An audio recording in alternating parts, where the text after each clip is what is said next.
Well, howdy again there, DeSoto and YouTube, and anyone else who cares to tune in. Just wanted to put this quickly up there. We had this intense humidity deck, I guess you could call it, was overhead, totally cloudy, and then the heat, of course, of the day started burning it off. And next thing you know, we got these guys up here throwing up as much chem as they can to take care of old boy up there. He is hot and mad. And today we got a forecast of an easy 90. It's hot out here now. It's probably close to that already. But I wanted to show you solar radiation management alert here with all the chem that's going up after the humidity burned off, and they do not want this sun to shine through, I tell you what. And they're trying to throw up as much chem right now and haze in the atmosphere as they can to try to make up for all that humidity that burned off. And this is, as you see this line here, that's going from west to east. It was sprayed west to east, going this way. That way's east. There's your sun, and there's west. But when they spray north to south, that's when you know that they're really trying to throw this stuff up there, as you see those lines there. Okay. And of course you can see that one is sprayed up there.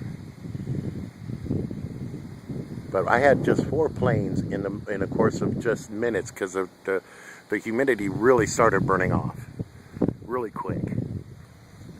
And in the course of about half an hour, next thing you know, these guys are out here en masse trying to put up their cam to keep the haze in the air to cut down on the solar radiation. Okay, and we got a forecast here. My forecast here for Iowa and Kansas and Nebraska, the Midwest, you're going to see triple-digit temperatures by next week. Okay, we got a lot of action coming off of the sun, and a lot more action to come from the sun. Okay, and I tell you what, that is going to cause power grids to go down. I predict a massive loss of electricity here in the continental United States due to what they call a heat wave, and I call solar waves, as this solar radiation comes at us in madness. Okay, and I called the last solar radiation spike, and had you go out there to the Soho and SDOs and the Emerald Spiral to check it out. And no sooner did I put up that video, they finally updated the information to the way it should have been. And now they're going to have to go up and update it again here soon, because I predict even further action coming from the sun. Especially when it comes to the solar radiation and the energy. This period doesn't take a coronal mass ejection, folks. You know, coronal holes, filament releases, or just the standard sun's energy that's coming at us. So they're up there throwing their cam up there today. Just wanted to give you an FYI though on what's to come. I'm telling you, the heat's going to be intense. Get ready for loss of power. There comes my father-in-law. He sees it too. He agrees with me too. Look how hot he's a 70-year-old running around with that shirt all open. Who does he think he is? You know, John Travolta? That's Grandpa for you. So, as we're working on Beer 30, and my daughter's in there enjoying the nice air conditioning and a bottle right now, zoning off to sleep, trying to get her a nap. And thought I'd come out and point this out to you. If you see this happening in your neck of the woods, go ahead and capture some pictures and throw it up there to YouTube. And what I'm going to do today, this is my lengthy one, just to kind of point out what's going on. Hey, what's going on in Syria? They're making news on that, and Obama's still now redrawing the red line. We need 13,000 people now to die of a chemical attack. Well, heck, next it'll be, well, we're going to need a nuke to go off. And then, well, a nuke has gone off. We don't dare to even get our troops in there at all now and expose them to all that radiation. On and on it goes. I wanted to keep filming this area of the sky to show you what happens with these chemtrails. These are not contrails. Okay, you can see that they're changing over time. They're expanding. Okay, they're expanding because they're vaporizing. They have a very low boil point. When they're poured out at the end of these planes, okay, it vaporizes and it uses the sun's energy. Oh, there's one guy right out there just leaving a nice fresh trail for you.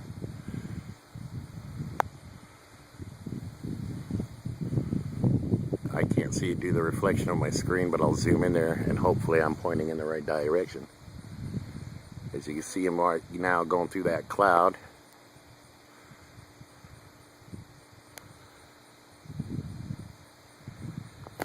Now he's through the cloud. See the trail that he's left behind him is now vaporizing and spreading out, vaporizing to look like that.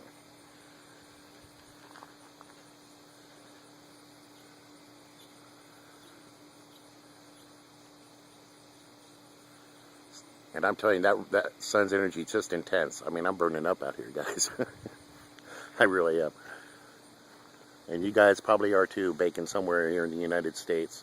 And I'll guarantee you, you're going to see power grids go down big time. And look at that blue in the sky.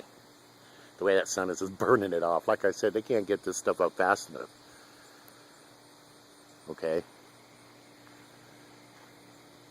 I think they're now realizing that their chem spraying operations are going to mean little to nothing. And we're talking record temperatures for here in Iowa for this time of year. Record temperatures for August? Really? I mean, we expect it to be a hot, muggy August, of course.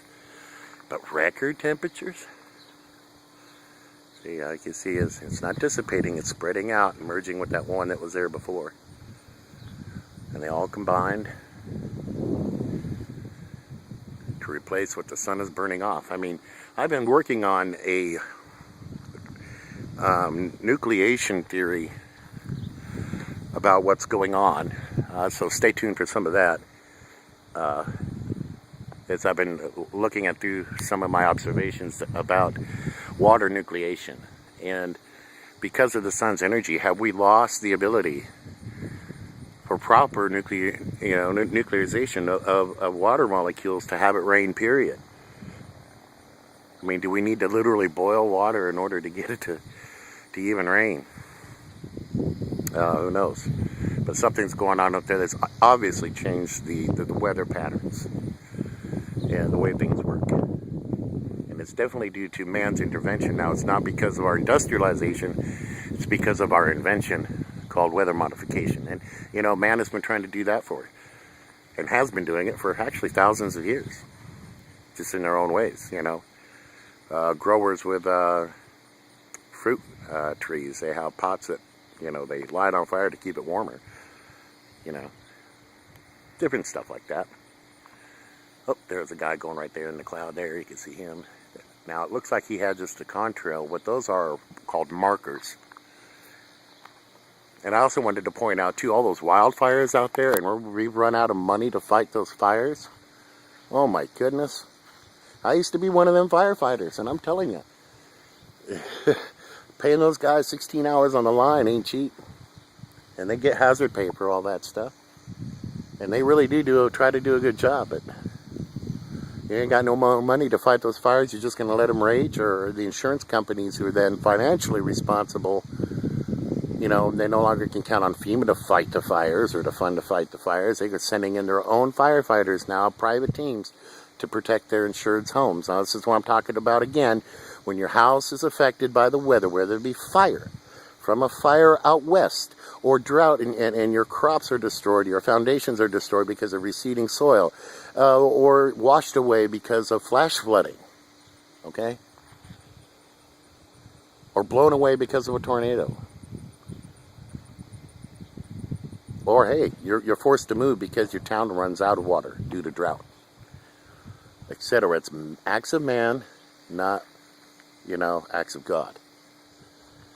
So there you go. Chemtrail sky, now that we're losing our humidity cap for the day as the sun burns right through and the chem guys come out and geoengineer our weather for the rest of the day. I think they're really trying to keep the temps down for the upcoming, it's actually starting tomorrow, folks, right here in Iowa. And I really predict Tuesday, Wednesday, you're going to see some power failures or some power alerts urging people to conserve power, etc. But I really do see some power grids going down. There's just too many days for too long. It's going to be extended for at least a week. It's going to be like that. All right, it's going to be really hot for that a long period of time, and overnight temps are just going to be in the 80s. So it's not even going to cool off at night. So we're putting a hell of a lot of strain on our electrical grids upcoming. And then if we have a coronal mass ejection or any type of that event coming our way at a peak usage, oh goodness. All right. As much as they're trying to put their little Carrington cage up there in the sky and try to minimize it. And think about this too, folks. You know, all the wires that are strung across our nation, buried or on top of the ground or otherwise, those are going to act as huge antennas for an event like from the sun. Okay, and attract all that energy. So, you know, yeah, it's like one big huge antenna, all strung across the United States. See, there you go, they got it covered up a little bit there. And some guy just pulled up in my driveway and then turned around, and my neighbor. He's probably going, what's he filming? Well, let me tell you, sir. Let me tell you all about it. Tune into my Ralph Osler channel. This is Benjamin Teach out to you, giving your daily solar radiation management report here in DeSoto, Iowa, which applies to every FEMA sector in the region. Where am I in FEMA sector? What is it? What, 4 or something like that? Excuse me.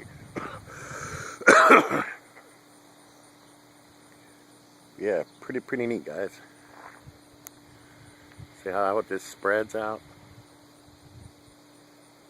And they did that north to south one to go over the sun. As you see, it's moving closer to me, going eastward. Or, I'm sorry, yeah, going eastward. Now the wind direction has changed a little bit. Now when that cloud went over, it cooled off for a second.